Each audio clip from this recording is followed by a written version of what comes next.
tempt a lot of this new thriller that I'm working on with Trent Reznor and Atticus Ross stuff from, I think it's Patriots Day.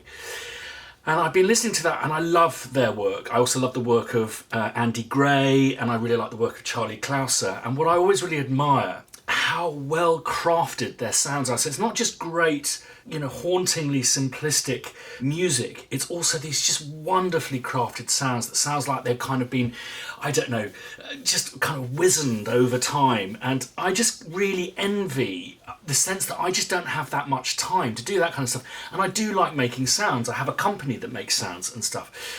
And then I thought, but I do actually have quite a lot of time on my hands, namely on trains and in business lounges waiting for planes.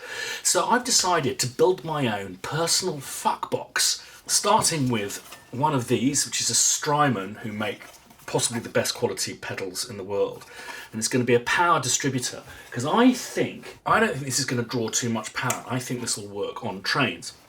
Not to worry, if it doesn't, I'll just use the battery-powered pedals, which I'm going to attach to it, namely my favourite pedal company, Zvex. I've got the Sequoias and the Seek ringtone things, which I featured heavily on the Top Gear theme tune. But I've got some new ones. So I've got a Super Duper, Lo-Fi Junkie. I like all these bit crushers and stuff. I just have a problem with them within doors. There's just something inherently too digital about them. And then I've got my favourite distortion, which is the Heliotrope, which is, I can't really describe what it does. It just doesn't I've never heard anything sound like. So those are my battery powered ones. And I've got a Strymon timeline. So I'm going to try this instead of my DL4, the Line 6, to create wonderful delay effects. And then I'm allergic to being fashionable. So, but listening to this thriller, I definitely needs this. But I bought one of these. And there's not a studio that I don't go into these days that doesn't have one. So I've decided to take extreme measures and I'm going to pimp it. Now, I wouldn't know how to pimp it electronically. I don't know a circuit board from a surfboard. Basically, I don't want to be seen in public with this, so we need to change what it looks like.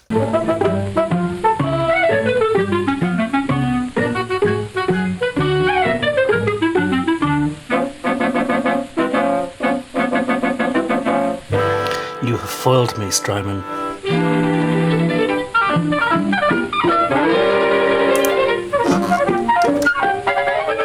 Now that's all very well, all of that lovely stuff. I need to get it into the computer. So I've been looking at different options for a portable interface.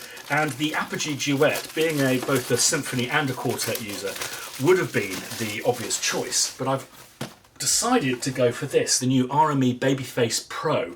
So let's see what's in it. And so I can also describe to you why I went for this and not the Apogee manual, and one of these to put my drinks on. I don't think I'll be bringing the case with me. I'm hoping this is built of sturdy stuff. Ooh. Now it looks like it's got lots of breakouts, but in fact it doesn't. I believe these are just a two-way MIDI cable thingy. And this is the USB connector. Beautiful quality, and it's got this great right angle thing. And look how cheap it is, dinky. Oh, the build quality feels amazing. It's kind of a single piece of metally business. This has a lovely feel to it. But there's a couple of key reasons why I picked this over and above the Apogee. One is it doesn't have any breakouts. So everything is contained in the single box. I'm already a total dongle granny because of my Apple MacBook Pro. I've read up and they report that pretty much every function can be powered just from the USB, so you don't need the DC. In fact, I've noticed it hasn't actually come with a DC adapter, so that bodes well. But the other key thing for me is that it's got both sized headphones. Now, when I'm on the go, I don't take headphones with the big adapter. For me, the reason it's an absolute clincher is because they've thought about it. And I really appreciate when people empathise with their end user.